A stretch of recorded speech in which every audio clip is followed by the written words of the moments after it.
ይህ ፕሮግራም የተሳካው በጆይስ ሜየር ሚኒስትሪ ጓደኞችና ባልደረቦች ነው። እና እኛ ሊኖረን የሚገባው ግብ ኢየሱስ ክርስቶስን መውደድ፣ እሱን መቀበል እና እንደ እሱም መሆን አለብን። እንደ ክርስቶስ መሆን አለብን እና ወደ ዓለም ወጥተን ኢየሱስ ምን እንደሚመስል ለሰዎች ማሳወቅ አለብን።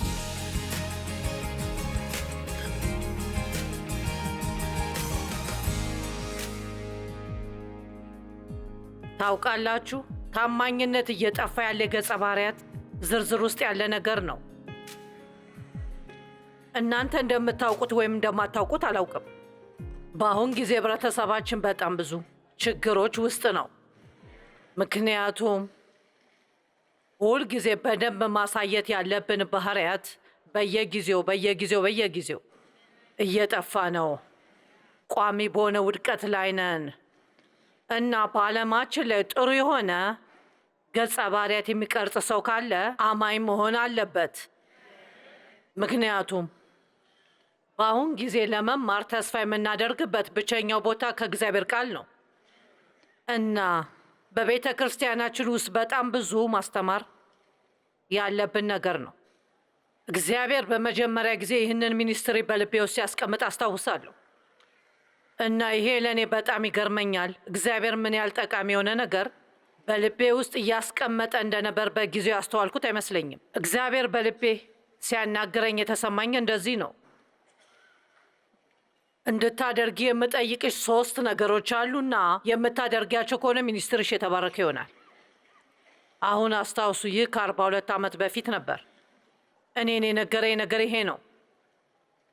ምንም ነገር ስታደርጊ በላቀ ሁኔታ አድርጊው። ታማኝ ሰው ሁኚ እና ግጭቶችን ከህይወትሽና ከሚኒስትሪው አስወግጂ። እነዛ 3 ነገሮች እና በፍጥነት እነዚህ ነገሮች ለእኔ ምን ማለት እንደሆነ ልንገራችሁ። በልቀት ማድረግ ፍጹሙን ማለት አይደለም። እሱም ማለት ምንም ነገር ስታደርጉ እስከምትችሉት መጠን የተቻላችሁን ያህል ስሩ ማለት ነው። በሌላ መልኩ አሮጌ መኪና ሊኖራችሁ ይችላል እና አዲሱ መኪና እንዲኖራችሁ ትፈልጋላችሁ። ነገር ግን እግዚአብሔር አዲሱን እስኪሰጣችሁ ድረስ አሮጌውን ጽዱ አድርጋችሁ ማቆየት አለባችሁ።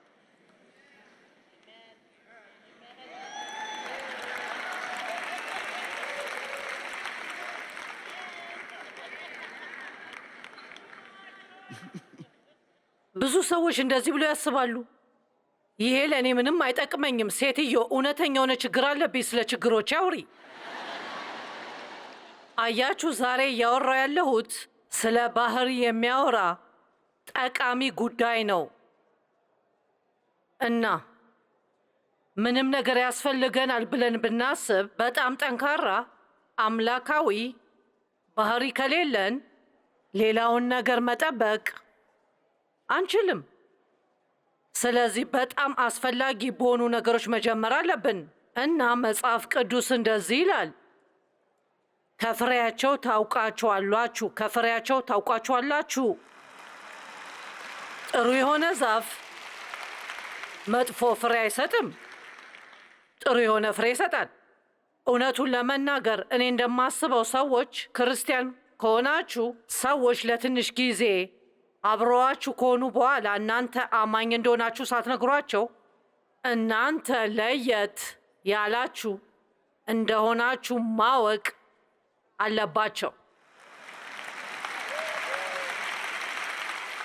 የምነግራችሁ ነገር የሆነ ሰው አብረዋችሁ ለግማሽ ሰዓት ከቆዩ በኋላ እናንተ ክርስቲያን እንደሆናችሁ መጠራጠር አለባቸው። እና ታውቃላችሁ፣ የክርስቲያኖችን ስም በጣም ያጠፋው አንዱ ነገር ክርስቲያኖች የሚያሳዩት ባህሪ ነው። አሁን ታውቃላችሁ፣ በእውነቱ ሁሉም ክርስቲያኖች መጥፎ ባህሪ የላቸውም። በጣም ብዙ አምላካዊ አመለካከት ያላቸው ሰዎች አሉ። ክርስቲያን ከሆናችሁ የሆነ ነገር የምታደርጉ ከሆነ በትክክል አድርጉ። ግማሽ ልብ ወይም ቸልተኛ ወይም መካከለኛ ሆናችሁ አታድርጉት። እና መኪናችሁን ጽዱ አድርጎ መቆየት በጣም ጥሩ ነገር ነው። መኪናችሁ ላይ መጽሐፍ ቅዱስ ጥቅስ ለጥፎ በመንገድ ላይ ከፍጥነት በላይ መሄድ ጥሩ አይደለም። አካል ጉዳተኛ ካልሆናችሁ የአካል ጉዳተኛ ቦታ መኪናችሁ ማቆም የለባችሁ። አሜን። እና በተለይ በቤተ ክርስቲያናት አድርጉት።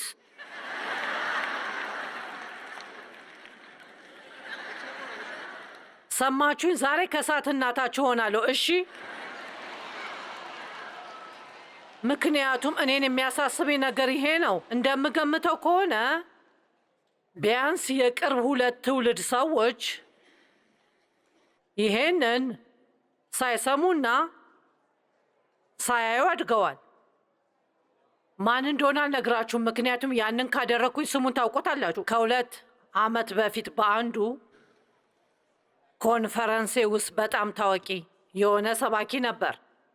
በዛ ኮንፈረንስ ላይ ስለ ጥሩ ነገር ማድረግ አስተምሬያለሁ እና ብዙ ጊዜ ስለማውራው ነገሮች አውርቻለሁ። የግሮሰሪ መክፈያውን በቦታው ላይ መልሶ ማስቀመጥ፣ እነዚህ አይነት ነገሮች እና ይሄ ሰውዬ ትምህርቱን ማስተማር ከጨረስኩ በኋላ በትትና ወደ እኔ ጋር መጣ። ማወቅ ያለባችሁ ይህ ሁልጊዜ ወደ ሴሚናር የሚሄድ ሰው ነው እና ለብዙ ዓመታት ሰብኳልና በጣም ታዋቂ ነው እና እንደዚህ አለኝ፣ በሕይወቴ እንደዚህ አይነት ነገር ሰምቼ አላውቅም። በጣም አስደናቂ ነው አለኝ። እኔ ማመን አልቻልኩም። ይሄ ከብዙ ሰዎች ፊት ለፊት ቆሞ የሚሰብክ ሰው ነው እና የግሮሰሪ መክፈያውን መልሶ በቦታው ወስዶ ማስቀመጥ ጥሩ ነገር እንደሆነ አያውቅም። አሁን ይሄ ለእናንተ በጣም ቀላል ስለሆነ ይቅርታ፣ ነገር ግን ይሄ ወርቃማ ሕግ ከሚባሉት ነገሮች ውስጥ ያካትታል። ለእናንተ ሊደረግላችሁ የምትፈልጉትን ነገር ለሌሎች ሰዎች አድርጉ። አሜን። እና ዛሬ ስለ ጥሩ መሆን እነዚህ ሁሉ ነገሮች አላስተምርም። ነገር ግን የላቀ መሆን ማለት ተጨማሪ ነገር ማድረግ ነው። መካከለኛው ናችሁ፣ አታቆሙም። ነገር ግን ከዚያ አልፋችሁ ሂዱ። ይህም ማለት በየቀኑ ወደ ስራ አርፍዳችሁ ትሄዳላችሁ ማለት አይደለም እና ለምሳ 1 ሰዓት ከመውሰድ 1 ሰዓት ከ10 ደቂቃ ትወስዳላችሁ ማለት አይደለም። ይህም ማለት ሰዎች በማያዩ ጊዜ የራሳችሁን ነገር እያደረጋችሁ በኮምፒውተራችሁ ላይ አትጫወቱም ማለት ነው። አለቃችሁ ወደ ክፍላችሁ ሲገባ እየሰራችሁ እንደሆነ አታስመስሉ ማለት ነው። ነገር ግን አሳው በሳህናችሁ ላይ አለ። አሳውን እስካገኝ ድረስ እኛ ደህና ነን፣ ክርስቲያኖች ነን። እዛ ጋር ንቁ ናችሁ።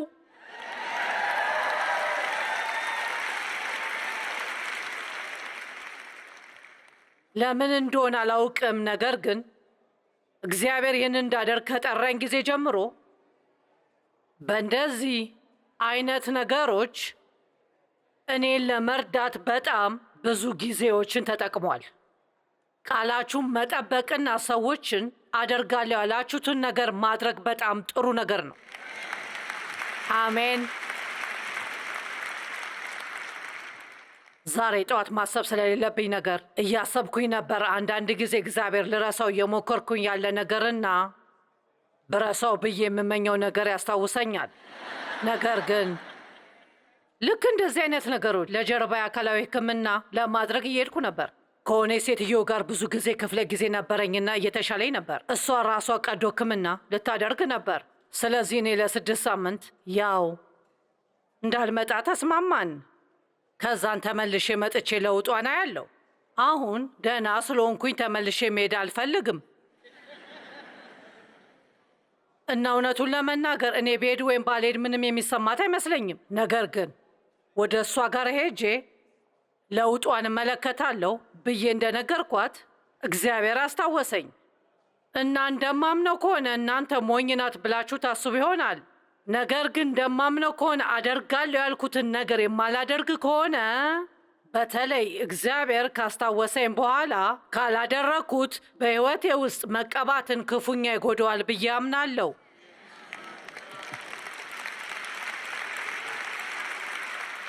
እናንተም ይህ ከመቀባት ጋር ምን አገናኘው ልትሉ ትችላላችሁ። እግዚአብሔር ክህደትን ይቀባል ብዬ አላስብም። አብራችሁኝ ናችሁ? ነገሩ ይሄ ነው። እሷን ተመልሼ ሄጄ ባላያት እንኳን ስልክ ደውዬ የምትፈልግ ከሆነ ወደ እሷ ጋር እንደምመጣ መናገር አለብኝ። እኔ ደህና ነኝና የእርሷ እርዳታ የሚያስፈልገኝ አይመስለኝም። በመጨረሻ ማድረግ የሌለብኝ ነገር እኔ ያደርገዋል ያልኩትን ነገር አለማድረግ እና ሁሉንም ነገር መርሳት ነው። ዓለማችን በዛ ተሞልታለች። ወይኔ አምላኬ! ጥገና ከሚሰራ ሰው ጋር ለመገናኘት ከስራ ወጥታችሁ ሄዳችሁ እነሱን ሳታገኙ ስትቀሩ በጣም አያናድዳችሁም? ጭራሽ አይደውሉላችሁም። ስለዚህ ድርጅቱ እንደገና ለመደወል መሞከር አለባችሁ። እነሱም ስራ በዝቶብን ነው ይሏችኋል። በጣም ብልግና ነው። የምታደርጉትን በደንብ ስሩ። ስንቶቻችሁ ይህንን ክፍል ተረድታችሁታል? ነገሩ ይሄ ነው እና ዛሬ የምነግራችሁ ነገር ይህ ብቻ ነው። ይህ በጣም ጠቃሚ ነገር ነው። በተለይ ሰዎች በማያዩ ጊዜ አድርጉት።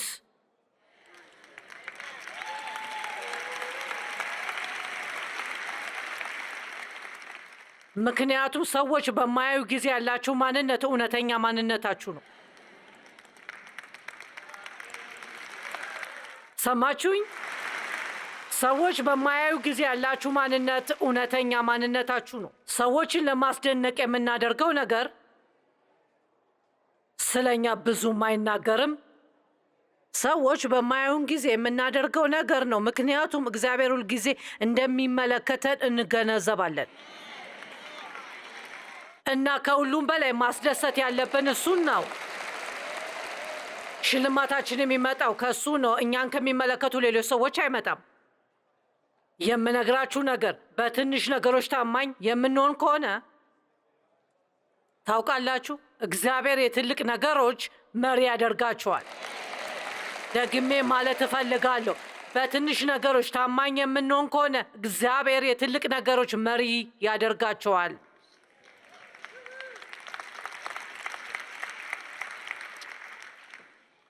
አምላክ ታማኝ ሰው ሁኑ ብሏል። ያ ምን ማለት ነው? አደርጋለሁ ያላችሁትን ነገር አድርጉ።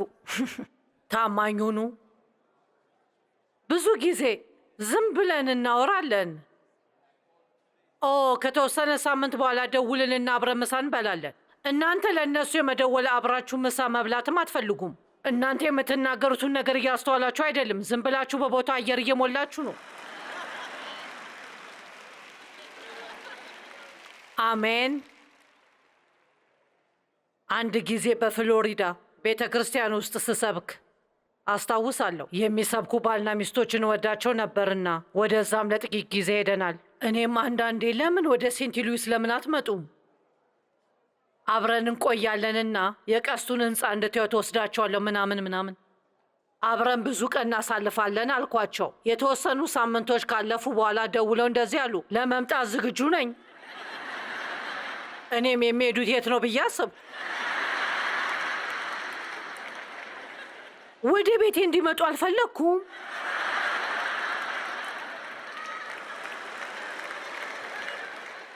እኔ ስጋብዛቸው ይመጣሉ ብዬ አላሰብኩም ነበር። እናንተ እየሰማችሁ ነው? እና እነሱ ሲደውሉ ጥሩ ጊዜ አልነበረም። መቼም ጥሩ ጊዜ አልነበረም። ነገር ግን ጥሩ ጊዜ አይደለም። እኔም እግዚአብሔር ሆይ የማደርገው ምንድን ነው አልኩት እና በፍጥነትም አወቅኩት። እሱም የምታደርጊው ይሄንን ነው። ወደ ሴንት ሉዊስ ታመጫቸዋለሽ። እነሱም በቤትሽ ማስቀመጥ ካልፈለግሽ ሆቴል አስቀምጫቸውና አንቺው ክፈዩ። ከእነሱ ጋር 3 ቀን ታሳልፊያለሽ እና ትምህርት ትማሪያለሽ አለኝ።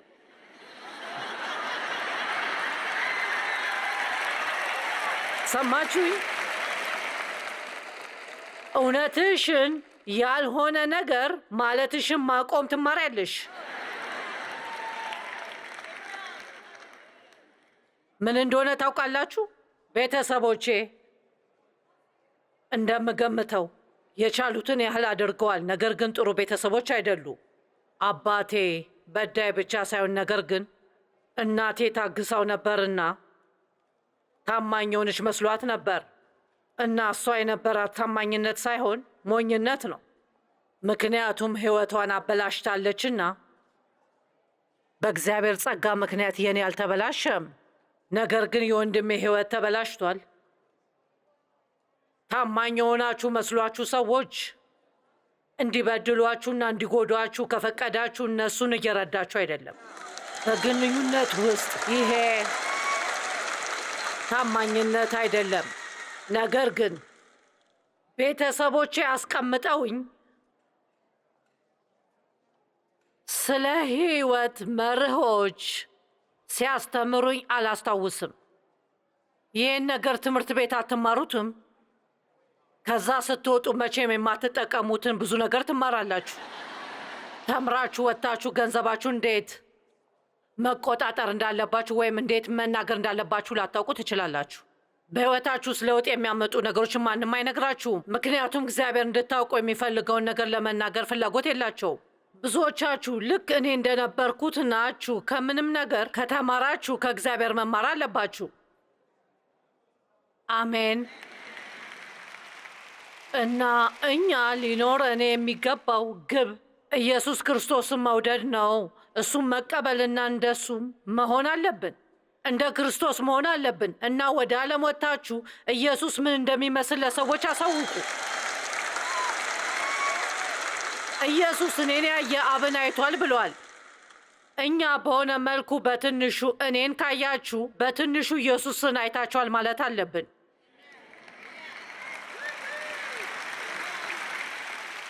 እና የሆነ ነገር እነግራችኋለሁ። እንደ ዓለም ነገሮችን የማድረግ መብት የለንም። የእግዚአብሔር ቃል እንደዚህ ይላል፣ ከመካከላቸው ውጡ፣ የተለያችሁ ሁኑ። አሁን ይሄም ማለት ከሌሎች የተሻልነን ማለት አይደለም፣ ወይም ከኃጢአተኞች ጋር ምንም ነገር አይኖረንም ማለት አይደለም። ሰዎችን መርዳት አለብን። ነገር ግን እዚህ ጋር መልእክት አለ። ዓለም እንደሚኖረው እየኖራችሁ እግዚአብሔርን መከተል አትችሉም።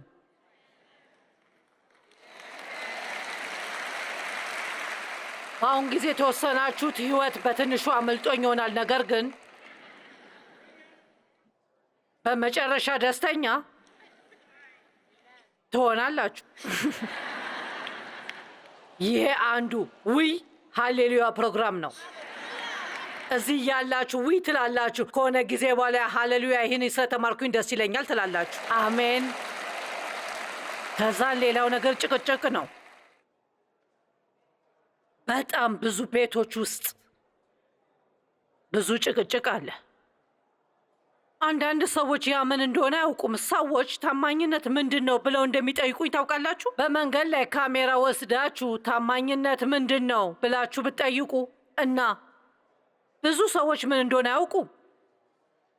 በአሁን ጊዜ ማህበረሰባችን እስከዚህ ድረስ ተበላሽቷል። እና ታውቃላችሁ የሰው ቃል የሚታመንበት ጊዜ ነበር። ማለቴ 15-16 ገጽ ያለው ኮንትራት ያስፈልጋችሁም ነበር።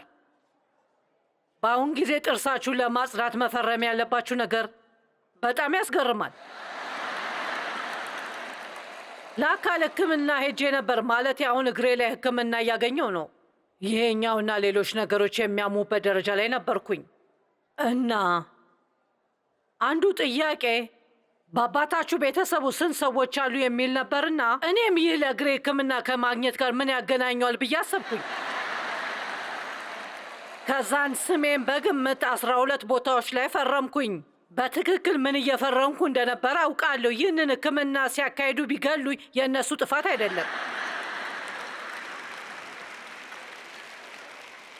በአሁን ጊዜ ስለምንም ነገር ማንም ኃላፊነት መውሰድ አይፈልጉም። አሜን። የፈለግኩትን ነገር እንደፈለግኩ ማድረግ እፈልጋለሁ፣ ነገር ግን የኔ ጥፋት አይደለም። በቅርቡ የሆነ ነገር አጋጥሞናል። በቤታችን ጋራዥ ወዳለበት ቦታ በሚወስደው መንገድ ላይ ትንሽዬ ኤሌክትሪክ በር ነበር። መጠገን ስለነበረበት እንዲጠገን አድርገናል። እሱን ለመጠገን እኔ አላውቅም፣ ብዙም 100 ብሮችን አውጥተናል እና ሲጠግኑት የሆነ ስህተት ሰርተዋል። ምክንያቱም ዴቭ ነርቶ ሲያልፍበት ተከፍቶ መኪናው ላይ ተዘጋበት። ስለዚህ በሩን ገፍቶ ማለፍ ነበረበት። ይህም በመኪናው ጎን ላይ ትልቅ ጭረት ፈጠረበት። ያንን ጭረት ለማስተካከል በጣም ብዙ 100 ብሮች ወሰደ። አሁን ወደ ድርጅቱ ደውለን ይህንን ነገር ማስተካከል አለባችሁ ማለት እንችላለን፣ ነገር ግን በምንም ታምር ገንዘቡን አይመልሱልንም። የእነሱ ጥፋት ላይሆን ይችላል። እነሱ የጠገኑት በር ላይ የተሳሳተ ነገር አገናኝተዋል። ግን በዓለማችን ላይ ታማኝነት የነበረበት ጊዜ አስታውሳለሁ። ድርጅቱ ጋር ስደውል በጣም ይቅርታ መኪናውን እናስተካክለዋለን ይሉ ነበር። እና እነዚህ ነገሮች ከእጃችን ላይ እያመለጡን ነው። ብታምኑም ባታምኑም በዓለማችን ውስጥ ላሉ ችግሮች ትልቁ መንስኤ ነው። እኛ እነዚህ ትንሽ ነገሮች ምንም አይጠቅሙም ብለን እናስባለን፣ ግን ግንዱን የሚያበላሹ እነዚህ ነገሮች ናቸው። እና በሕይወታችሁ ውስጥ ትልቅዬ በረከት እንዲኖራችሁ የምትፈልጉ ከሆነ አሁን ወደ ቤታችሁ ሂዱና በሕይወታችሁ ውስጥ ያሉ ትንሽ ነገሮች ላይ ትኩረት ለመስጠት ለእግዚአብሔር ቃል ግቡ እና የምነግራችሁ ነገር በጣም ትልቅ ለውጥ ታገኛላችሁ። እየሰማችሁኝ ነው? አሜን።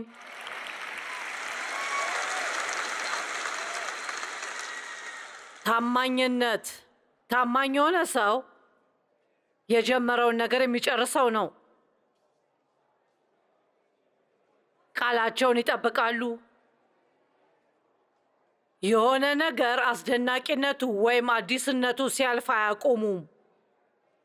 ለአንድ ደቂቃ ተቀምጬ ለትንሽ ጊዜ ስለጀመርነው ነገር ላውራችሁ። ምክንያቱም እግዚአብሔር ለሕይወታቸው ያዘጋጀላቸውን እቅድ ምን ያህል ሰዎች እንደሚያመልጣቸው መገመት አልችልም። ምክንያቱም አስደሳች በማይሆኑበት ጊዜ ሌላ አስደሳች የሆነ ነገር ሄደው መፈለግ ይፈልጋሉ። ይሄ በጋብቻ ውስጥ ይፈጠራል። ለ52 ዓመት ተጋብቼ የቆየሁት ዴቭ ወደ ቤት በገባ ቁጥር ሁሌ ስለምደሰት አይደለም።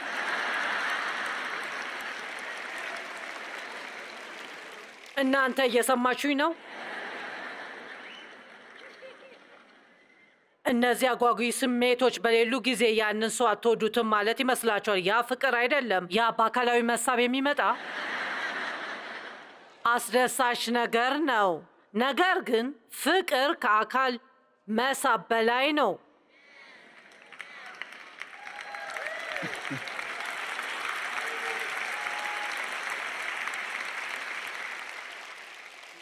እኔ ዴቭን አገባለሁ ስለው ፍቅር ምን ማለት እንደሆነ አላውቅም ነበር።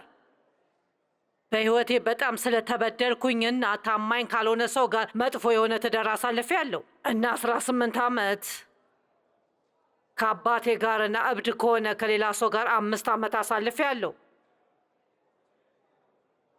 ስለዚህ ፍቅር ምን እንደሆነ አላወቅኩም። እንዴት መስጠትና መቀበል እንዳለብኝ አላወቅኩም። ከ52 ዓመት በኋላ ፍቅር ምን ማለት እንደሆነ አውቃለሁ። አሜን። መስራት የጀመራችሁትን ነገሮች እንደ በፊቱ አስደሳች ስላልሆኑ የምታደርጉትን ነገሮች በየትንሽ ቀናቶች መቀያየራችሁን አቁሙ። አዲስ ነገር አስደሳች ነው። አዲስ ነገር መስራት ስትጀምሩ ሁሉም ሰዎች ያጨበጭቡላችኋል። ስንት ሰዎች የጀመሩትን ነገር ስለማይጨርሱ እጣ ፈንታቸው ያመልጣቸዋል ብዬ አስባለሁ። ምክንያቱም ከባድ ሲሆን ወይም አስደሳች መሆኑ ሲያበቃ ወይም ማንም ሰው በማያጨበጭብላችሁ ጊዜ የእናንተና የእግዚአብሔር ብቻ ኃላፊነት ነው።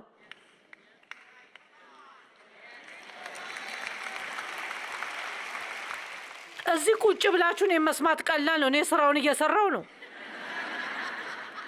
እናንተ ጥሩ ጊዜ እያሳለፋችሁ ነው። እዚህ ለመምጣት ምንም አልከፈላችሁም። የሚያምር ህንፃ፣ ደስ የሚል መዝሙር እና ጥሩ ትምህርት አለን።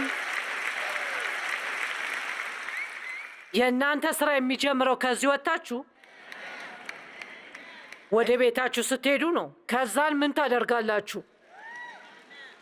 ከዚህ በፊት በሕይወታችሁ እንደሰማችሁ ትምህርቶች የሆነ ቦታ ታስቀምጡታላችሁ። 2 መጽሐፍ ገዝታችሁ መደርደሪያው ላይ አስቀምጣችሁ መቼም አታነቡትም።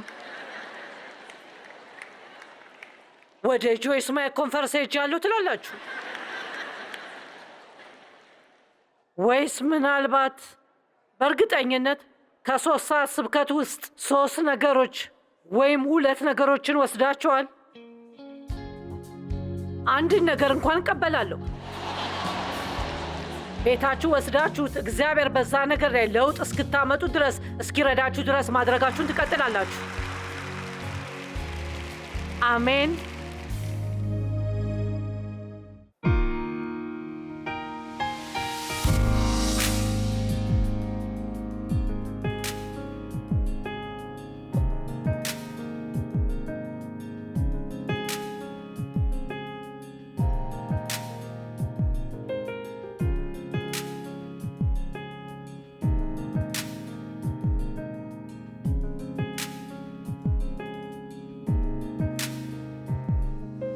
ይህ ፕሮግራም የተሳካው በጆይስ ሜየር ሚኒስትሪ ጓደኞችና ባልደረቦች ነው።